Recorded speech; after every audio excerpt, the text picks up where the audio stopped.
It's time for part 2 of our journey through the Cold War gallery at the National Museum of the U.S. Air Force, where the stakes were high and the aircraft were even higher, literally and figuratively.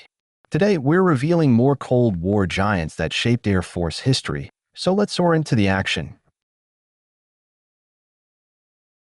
Fairchild Republic's A-10A Thunderbolt II exemplifies the Air Force's first aircraft built exclusively for close air support, a role it fulfilled notably during Operation Desert Storm under Captain Paul Johnson's command on a critical 1991 mission.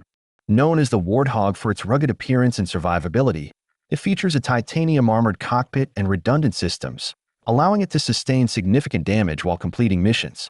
This specific A-10A, after serving with the 355th Tactical Fighter Wing at Davis-Monthan Air Force Base, was preserved to educate visitors about its combat legacy, including its ability to operate from forward bases with short runways. The museum's exhibit offers a tangible link to its storied past.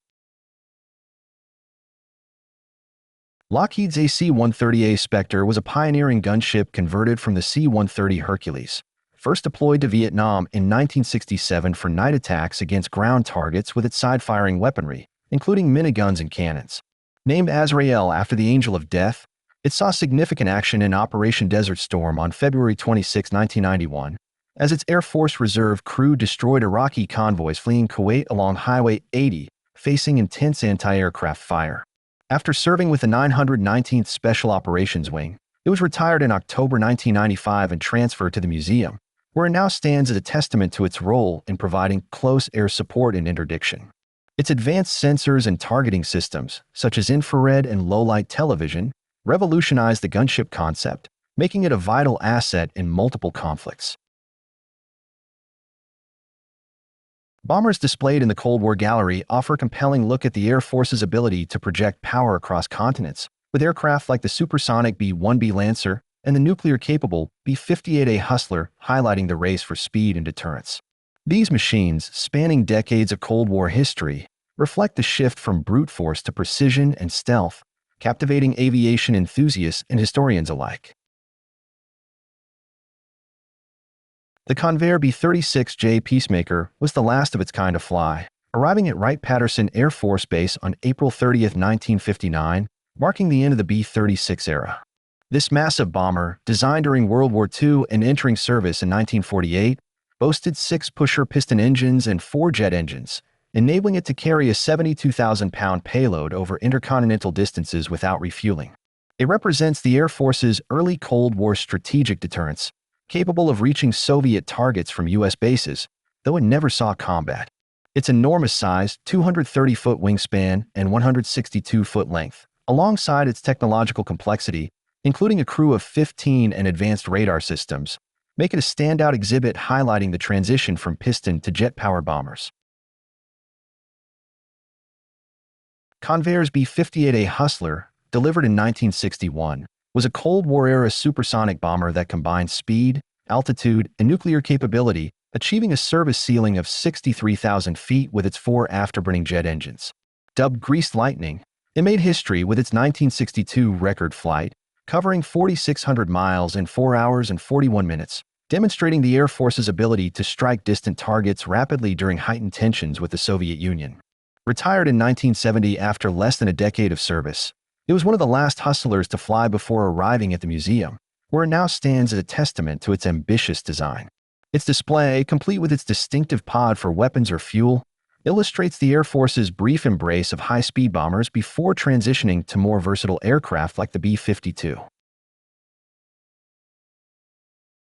Boeing's B-1B Lancer, nicknamed Night Intruder, was a Cold War-era bomber that joined the fleet in 1986, designed to deliver massive payloads at supersonic speeds while evading radar with its low-altitude flight profile. Stationed with the 28th Bomb Squadron at Dyess Air Force Base, it flew its last mission in 2002 before being preserved in the museum in 2003, offering a tangible link to its operational legacy in conflicts like Iraq and Afghanistan. Its sophisticated avionics, including synthetic aperture radar and a crew escape capsule, underscored its cutting-edge design, setting it apart from predecessors like the B-52. The exhibit at the museum captures its evolution from a nuclear-focused platform to a conventional bomber, reflecting the Air Force's adaptability in a changing global landscape. The Northrop Grumman B-2 Spirit, a full-scale mock-up, represents the stealth bomber that entered service in 1997, designed to penetrate dense anti-aircraft defenses with its flying wing configuration and radar-absorbing materials. Unlike an operational aircraft, this wooden and fiberglass replica was crafted to showcase the B-2's revolutionary design, which allows it to carry up to 40,000 pounds of ordnance, including nuclear weapons, while remaining nearly invisible to radar. Positioned in the Cold War gallery, it highlights the Air Force's leap into stealth technology during the late Cold War, culminating in its first combat use during Operation Allied Force in 1999. The museum's exhibit, based on the real B-2's development starting in 1981, educates visitors on its role as a strategic asset that redefined modern aerial warfare. Douglas's C-133A Cargo Master, accepted by the Air Force in 1957, was a groundbreaking turboprop transport that flew its first mission without a prototype, directly entering production to meet urgent strategic airlift needs during the Cold War. Its record-setting flight on December 16, 1958, lifting over 117,900 pounds to altitude, demonstrated its ability to handle heavy loads like missiles and vehicles, a capability vital during its Vietnam War service with mobile advisory teams. After logging extensive hours and facing fatigue issues common to the fleet, it was retired to the museum in March 1971. With its 4 Pratt & Whitney T-34 engines and a 90-foot-long cargo hold, the display captures its role in shaping Air Force logistics before jet-powered successors took over. The Sikorsky H-53 Super Jolly Green Giant entered service in 1968 before its conversion to the MH-53 MPAVE low-floor configuration, designed for long-range special operations and combat search and rescue (CSAR) missions.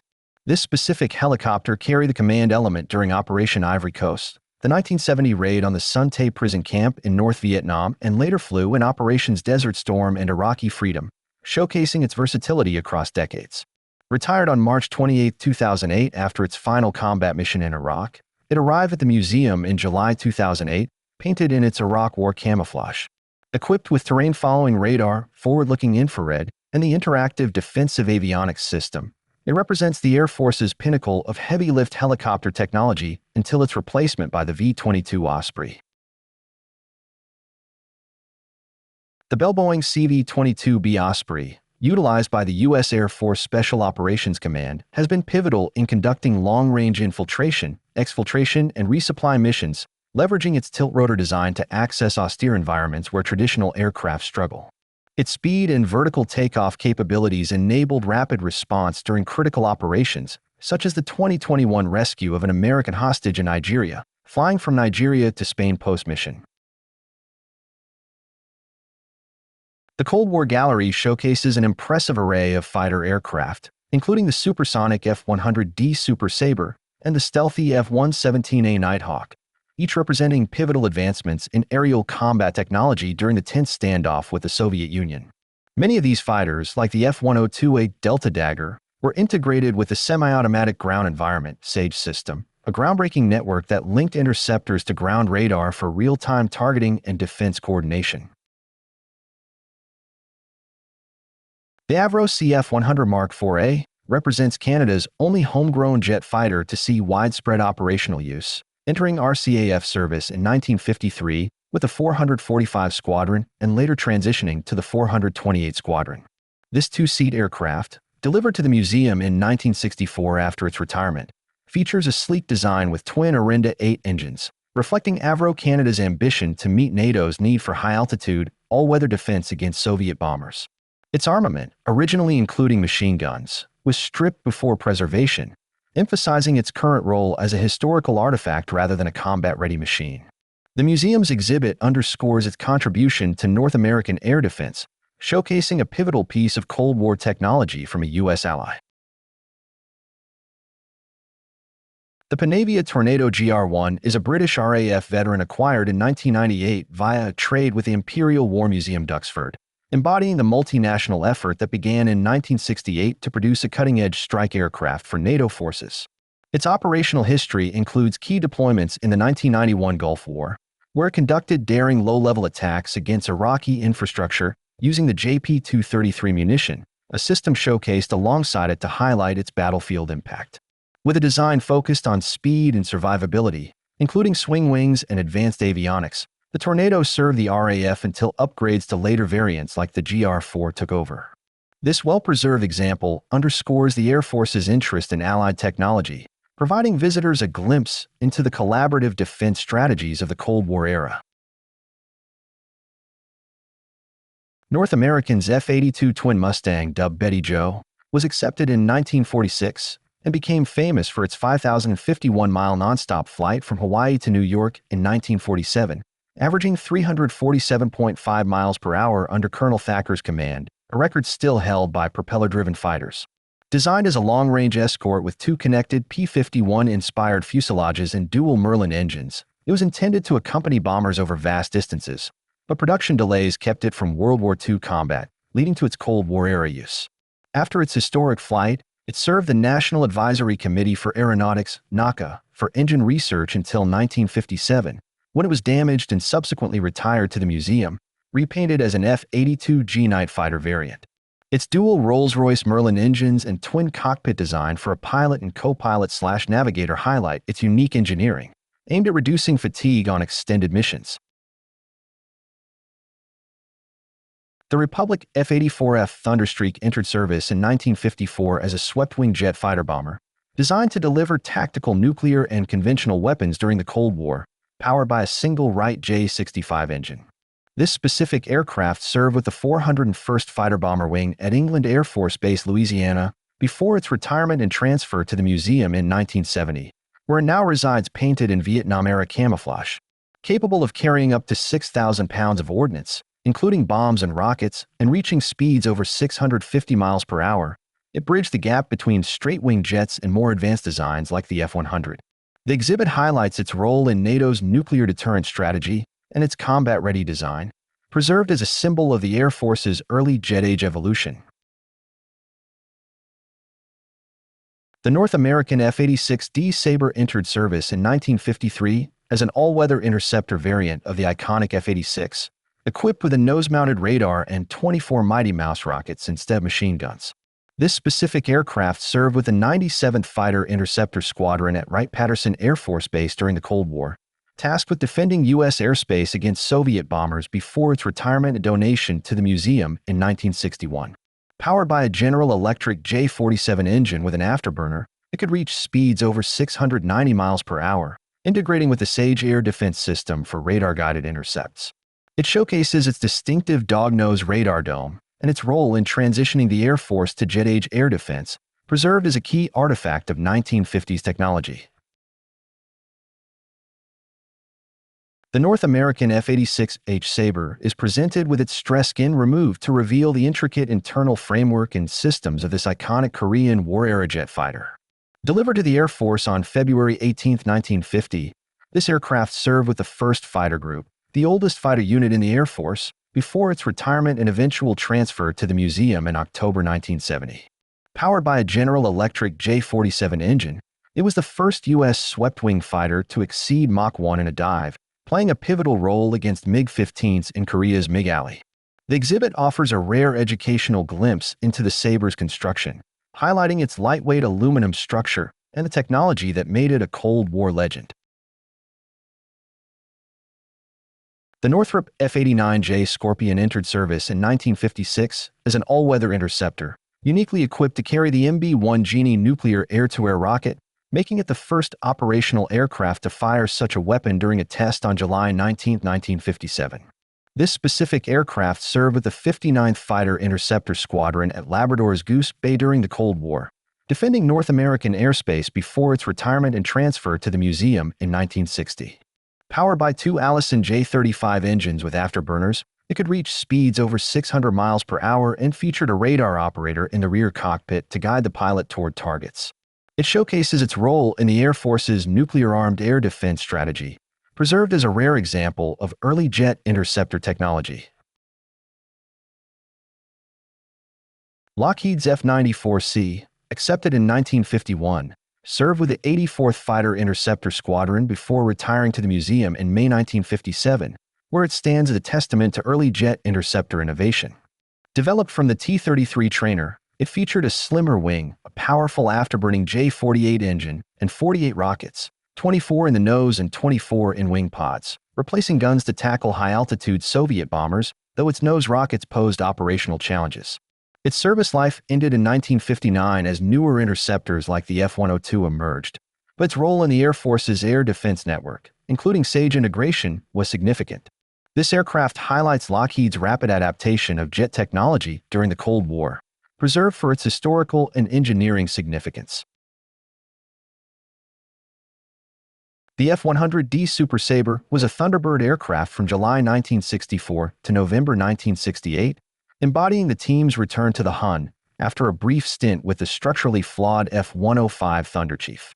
On October 21, 1967, during a solo routine at Laughlin Air Force Base, it suffered a dramatic in-flight breakup due to wing cracks, with pilot Captain Merrill A. McPeak ejecting safely, an incident that underscored the jet's operational challenges despite its Mach 1 prowess. Originally designed as a fighter bomber with a J-57 P-21 engine and up to 7,500 pounds of ordnance capacity, it adapted to the Thunderbird's needs with a striking red, white, and blue livery. This aircraft's display commemorates its role in the Thunderbird's history, reflecting both its engineering milestone as the Air Force's first supersonic jet and its dramatic exit from the demonstration stage.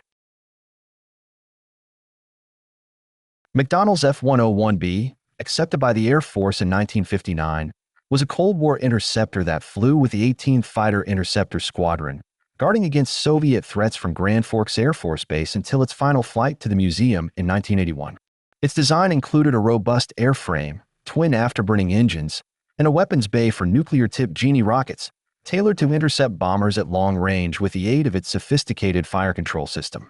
Retired as newer aircraft took over, it now offers visitors a look at its imposing 39-foot length and its legacy in defending North America. This aircraft's exhibit captures its role in the Air Force's shift toward missile-armed interceptors, a response to the escalating aerial arms race of the 1950s and 1960s. The Convair F-102A Delta Dagger entered service in 1956 as the Air Force's first operational Delta Wing interceptor, designed to counter Soviet bombers with its supersonic speed and missile armament. This specific aircraft served with the 57th Fighter Interceptor Squadron at Keflavik, Iceland during the Cold War, protecting NATO airspace before its retirement and transfer to the museum in 1971. Powered by a Pratt & Whitney J57 engine, it could exceed Mach 1 and carried 6 AIM-4 Falcon missiles in its internal bay, integrated with the SAGE air defense network for rapid response.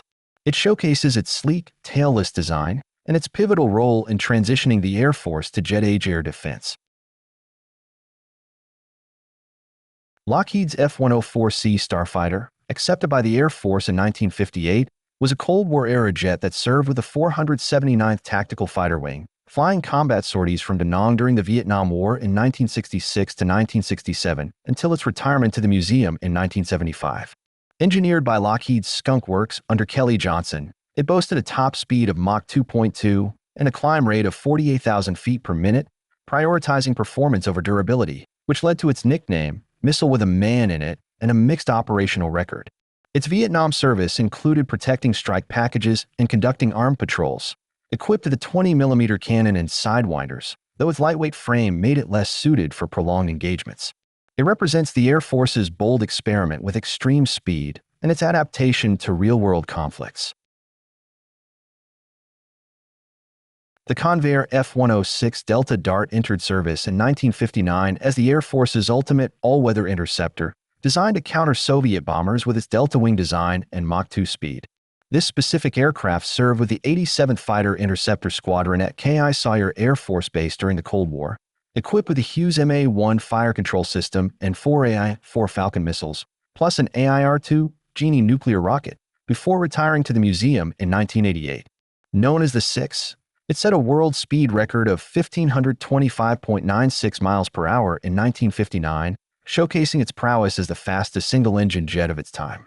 It represents the pinnacle of the Century series and the Air Force's air defense strategy.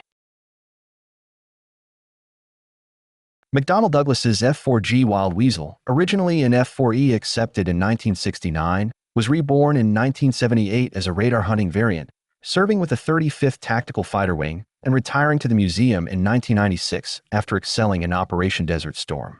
Its 1991 Gulf War mission saw it launch over 40 missiles, targeting Iraqi air defenses with precision, a role enabled by its APR-47 system and a crew trained to hunt radar emissions. Built with a rugged airframe and painted in Vietnam-era camouflage, it retains 2 red stars from its earlier MiG victories, bridging its dual legacy of air combat and electronic warfare.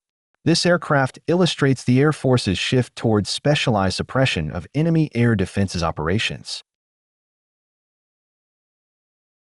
General Dynamics F-111F, accepted in 1972, was a Cold War-era fighter bomber that saw significant action with the 48th Tactical Fighter Wing during Operation Desert Storm in 1991, retiring to the museum in 1996 after a storied career.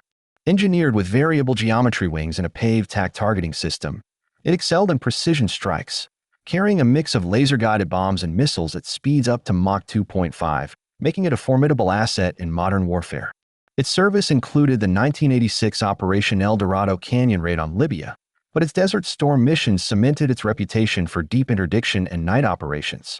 It showcases its sleek design and combat legacy, reflecting the Air Force's shift toward multi-role aircraft during the late Cold War and beyond. The McDonnell Douglas F-15C, accepted in 1980, flew with the 33rd Fighter Wing at Eglin Air Force Base before retiring to the museum in 2008, embodying the Air Force's commitment to air superiority during the Cold War's final decades. Engineered with a high-mounted swept wing and dual F-100 engines, it achieved speeds over 1,650 miles per hour and carried an arsenal of missiles and a 20mm cannon, securing its reputation with over 100 aerial kills across multiple conflicts without a single loss.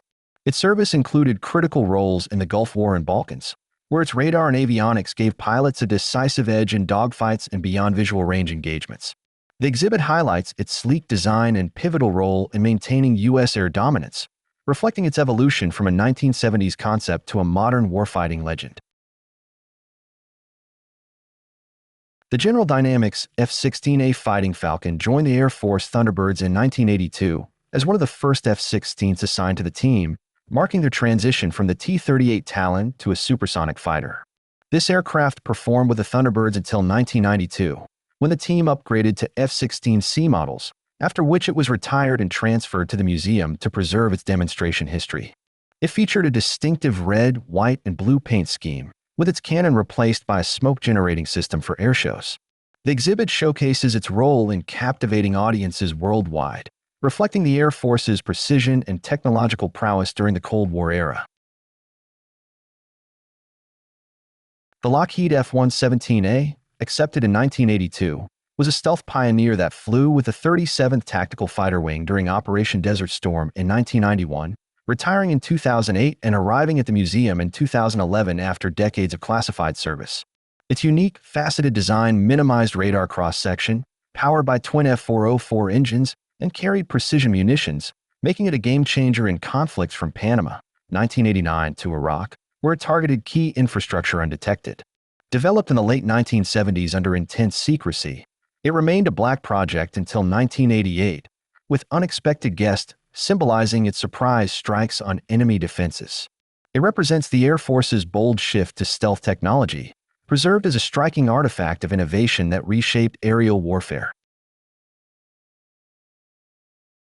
The MiG-19S, sourced from the 457th Technical Evaluation Squadron at Nellis Air Force Base, stands as a testament to Soviet aviation's rapid advancement, entering production in 1955 as the USSR's first widely deployed supersonic fighter. With a top speed exceeding 900 miles per hour and an armament of 330mm cannons, it was designed to engage both air and ground targets, though its short range limited its operational flexibility. This aircraft reflects the MiG-19's role in the Soviet Air Force until the MiG-21 overshadowed it, marking a transitional phase in jet fighter development. Its display underscores its historical clash with U.S. aircraft over Vietnam, where its agility challenged faster but less nimble American jets. The MiG-23MS Floggery, acquired from the 4,477 Test and Evaluation Squadron after its use in Project Constant Peg, entered the museum on April 25, 2017, highlighting its history as a Soviet export fighter evaluated by the U.S. from the late 1970s until 1988. Designed in the late 1960s, this swing-wing jet could reach Mach 2.35 and carried a modest armament of missiles and a 23mm cannon, tailored for nations like Syria and Egypt but inferior to the MiG-23M used by Soviet forces. Its role in Nevada allowed American pilots to master tactics against Soviet-style aircraft, contributing to improved combat performance in real-world scenarios. The display captures its significance as a Cold War trophy, offering insight into how the Air Force leveraged capture technology to gain a strategic edge. The MiG-29A Fulcrum is a Soviet fighter from the 1980s, acquired from Moldova in 1997 to keep its nuclear-capable technology out of unfriendly hands, reflecting Cold War-era tensions and U.S. strategic concerns. First flown in 1977 and operational by 1983, it boasted a top speed of Mach 2.25 and a mix of missiles and a cannon, designed by Mikoyan to rival the F-15 and F-16, with this unit originally serving the Soviet Air Force's 86th Guards Regiment. After U.S. evaluation, it was placed in a museum, preserving its legacy as a lightweight tactical fighter that influenced air combat doctrines. The display captures its sleek design and historical context, including its notable 1986 debut in Finland, providing insight into Soviet military aviation during a pivotal era. The Su-27UB Flanker C began its life in 1988 with the Soviet Navy, later serving Ukraine's service at Mirgorod until it sailed to the U.S. in 2009 via Pride Aircraft, where it was reassembled and operated briefly as N-132SU. This aircraft, acquired to prevent its transfer to adversarial nations, may have been used by tactical air support or in classified U.S. Air Force programs like Constant Peg before its airworthiness expired in 2013, with its exact activities between 2013 and 2023 remaining unclear. Its twin-engine design and swing-wing predecessor influence allowed speeds over 1,500 miles per hour, though its museum display lacks armament, focusing instead on its imposing size next to aircraft like the MiG-29. The flanker's presence underscores the Air Force's efforts to study Soviet technology, preserved as a striking Cold War relic with a mysterious U.S. chapter. Part 2 of the Cold War Gallery is in the books, and we've soared through some of the U.S. Air Force's most iconic machines. Thanks for watching.